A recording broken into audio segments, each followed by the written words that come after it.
I really hope you can see everything okay. I'm going to do my best. This would be the Four of Wands. The wands in Spanish are called bastos. Okay? You see, I know you can see the artwork. This, she is the center focus. This is number 13, La Santa Muerte.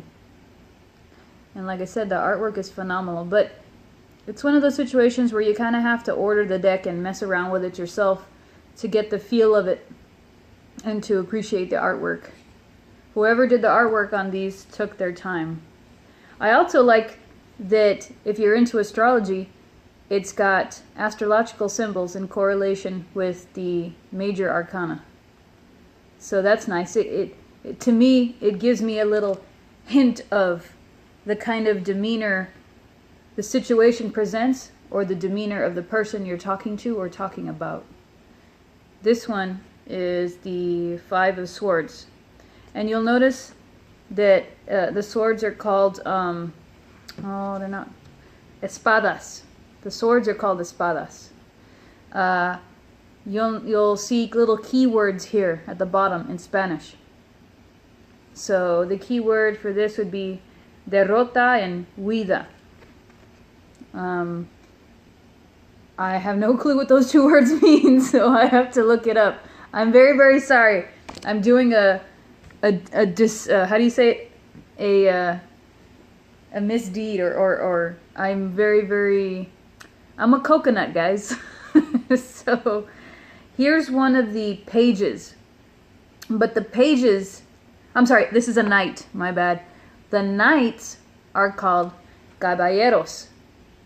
A caballero is like a person who rides a horse.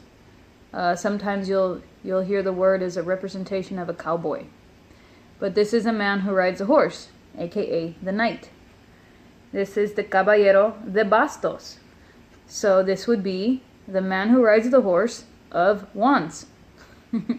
So I'll show you a few more cards, and then I'll show you how I like to lay them out.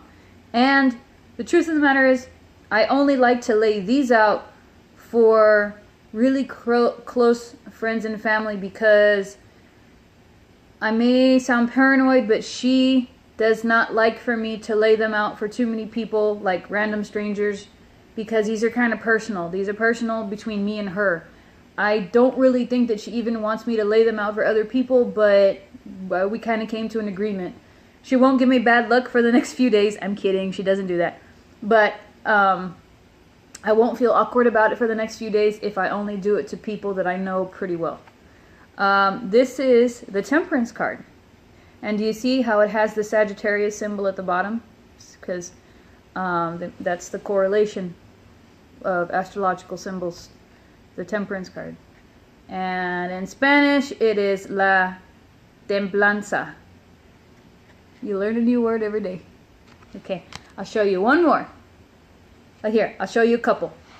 Here's the Lovers, and I'm going to show you a few of the cards that are in the deck that would not be in your normal rider and weight decks. You got a few extra cards in here. Here's another one you might want to see.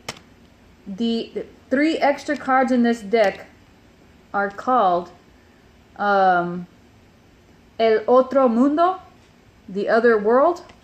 Another one is called Más allá, which means further that way. And another one is called man, hold on, I'll find it for you. Más allá in Otro Mundo. They've got also El Mundo, which is the world. I'll find it. And here's the Más allá card, which means further out. And I'll show them to you in more detail here in just a second. Let me find the other one. Here's the Otro Mundo, the other world.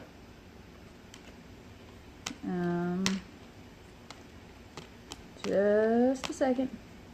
These cards, when you get them, they're kind of sticky. They kind of stick to each other a little bit. I don't know if it's just what they're made out of or what, but they're a little sticky. So when you're shuffling them, you have to be really careful. And they're really flexible too, so they're kind of on a thinner cardstock. Let me see here. I'm sorry, I'm going as fast as I can, but like I said, they're sticky. There's the Mundo. Well, I guess those are the ones. So yeah, let me just double check in the booklet. And you have the Mundo, El Otro Mundo, Más Allá. Yeah, that's it. Okay, cool. Alright, so this one's really pretty. The World card, El Mundo. I'm having, on a side note, I'm having a difficult time. I have a difficult time understanding cards that are very broad. If they're not specific, then I have a hard time understanding them. But this is one that I'm currently working on to understand, because this one keeps coming up in a lot of readings for me. Coincidentally, for those in the group, isn't it funny? I just posted the other day about how the statue's globe keeps moving to in between her hands.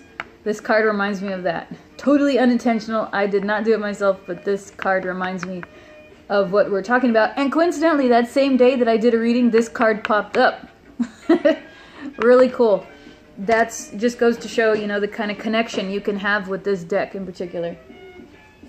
Give me just a second. Sorry, interruption.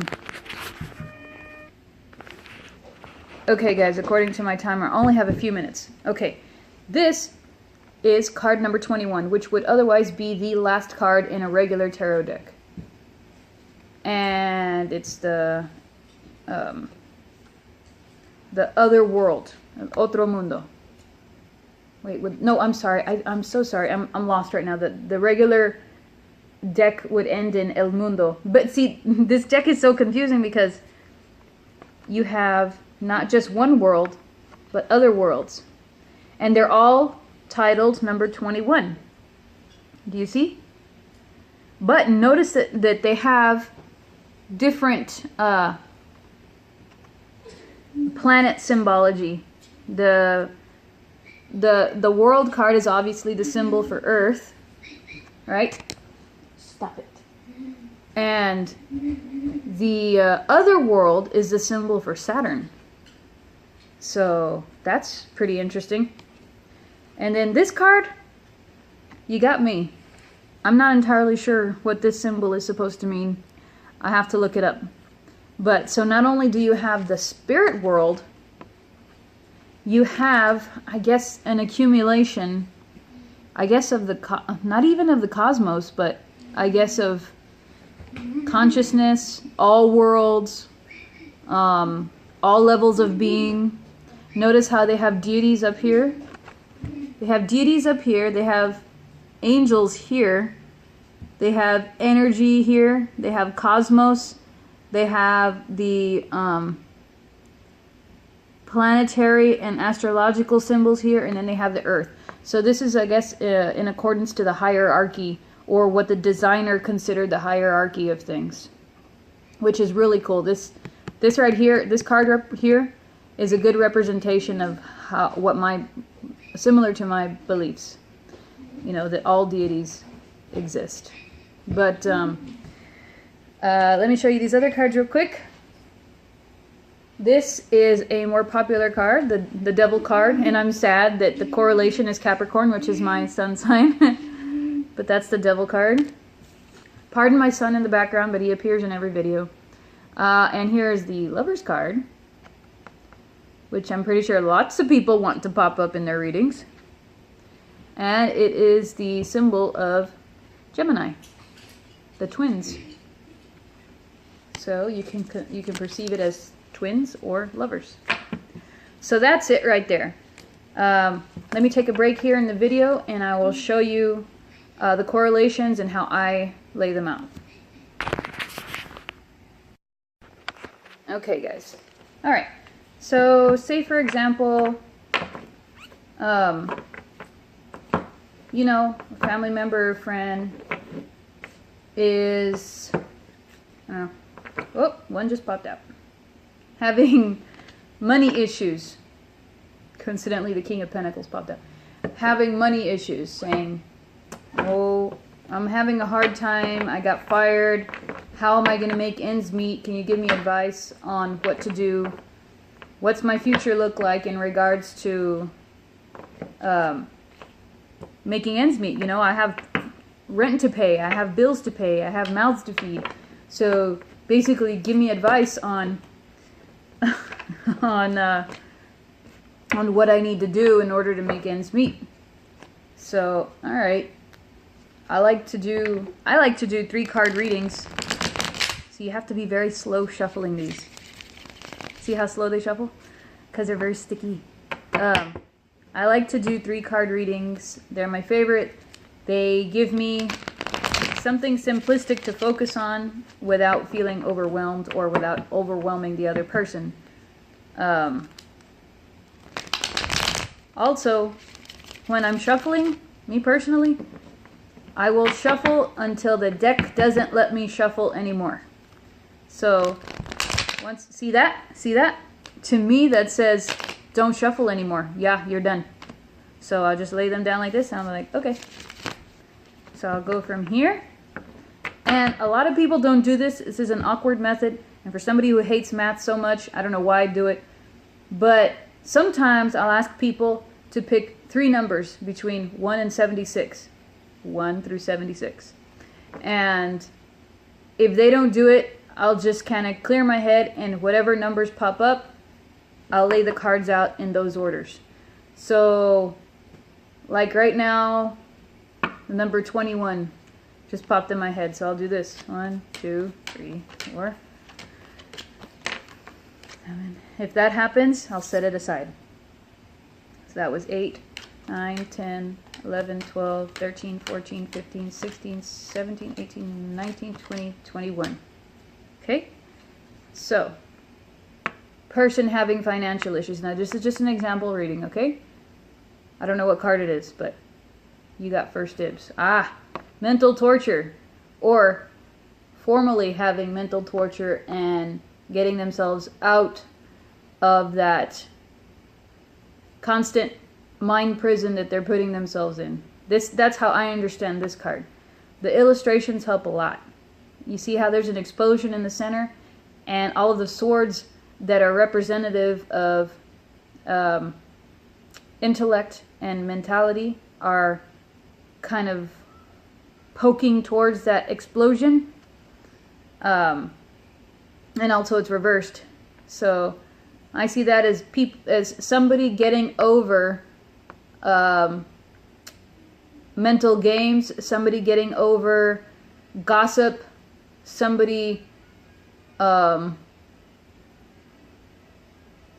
taking a stand for themselves and trying to think of a way to get out of the situation they're in.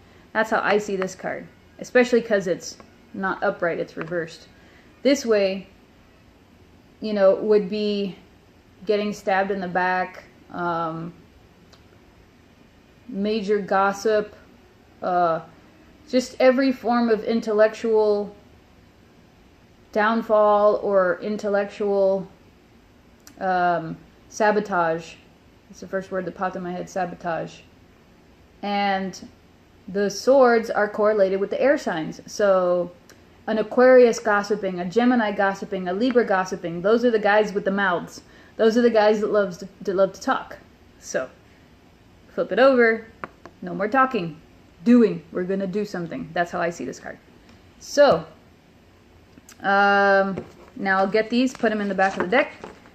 14 just popped in my head. So 1, 2, 3, 4, 5, 6, 7, 8, 9, 10, 11, 12, 13, 14. Okay. More swords. The 7 of Swords reversed. The 7 of Swords upright is somebody who's sneaky, somebody who is skilled and planned and likes to lay out a mental scheme and kind of being like a thief in a certain sense. So when it's reversed, I see that as, and also you see how he's getting attacked. you know. I will be honest, I'm still a noob with the cards, so that's why this deck gives you keywords at the bottom. Engañado and ocultar. So I believe that last one is similar to the word occult, which means hidden. So perhaps this is talking about hidden enemies. I'm not going to deny the fact that I still look at the book. So we'll come back to this one. But they're both reversed, and more times than most, reversed is not always good. So, not always. Sometimes it is. Okay, so I'm going to just kind of shuffle while I'm waiting for a number. I got the number 3. No, did it change? Number 9. 1, 2, 3, 4, 5, 6, 7, 8, 9. And you'll notice, yes, they're reversed. I will, when I'm shuffling, sometimes I will flip them and reverse them. This time I didn't. Ah, el loco, the fool. And he is associated with, that's one of the elemental signs. Oh, the one that's upside down is earth. I believe this one's air. So he's associated, he makes those associations. We all know what the fool means. And if this is the end result card, I see that as basically saying, dude, chill. You know, just, you are mentally torturing yourself. You know, you could have people scheming behind your back, and it doesn't help that you're being a worrywart. The lady in blue here, the one of wisdom, see, also the robes help me. The one of wisdom is telling you, chill out, dude. Everything will be fine. Just kind of go on your merry way. Try not to overstress. Be like the fool. Be like the loco. He likes to take risks. He likes to just take life by the seat of his pants. And somehow or other, he tends to find his way. Okay? That's how I would see that. Now, the one that popped out was the Ace of Pentacles. And in this deck, the pentacles are called oros. You see that? Now the Ace of Pentacles reversed is what we got. That, to me, since it popped out, will be the focal point of the reading. So, as we all know, Ace of Pentacles is about new job, new opportunity, new financial opportunity, new money, starting a new business, new projects to acquire finances, to get more money in your pocket. It could also mean pentacles are associated with earth, you know, and also earth signs. Capricorn, Virgo, Taurus, they're all about work, climbing the ladder, structure. They're about earthly needs, earthly things. They're about this material plane, this physical existence, fertility, seeds, growth. That's what pentacles are usually about, and especially aces. Aces are always about brand new things. But since we got it reversed, what does that tell you? No new beginnings, no new things, no new projects. Not until you start doing some exploration of your own. Not until you start doing some letting go. That's how I see this reading. Quit torturing yourself mentally. Be more chillax, or you're not going to get new work. You're not going to get new finances. You're not going to get things done. That's how I see this reading. Now, does it apply to a real person? No, this is just an example reading. And once again, if you have problems sometimes, like the way I do, I'll look at the book.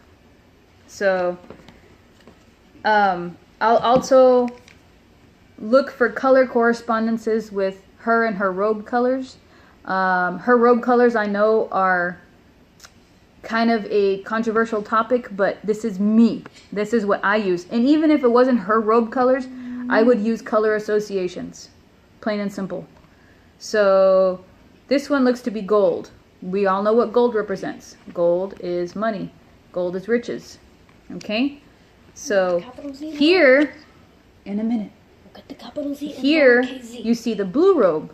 The blue usually represents enlightenment in the sense of wisdom, learning, being a student, knowledge. So she's teaching him a lesson, or she is going to teach him a lesson. And he's cool with it, you know, because his life is about taking risks. And she just might be one of those risks, you know? So that's how I would take this reading. Let me show it to you. So this would normally be right there. Okay? And let me just draw a random card.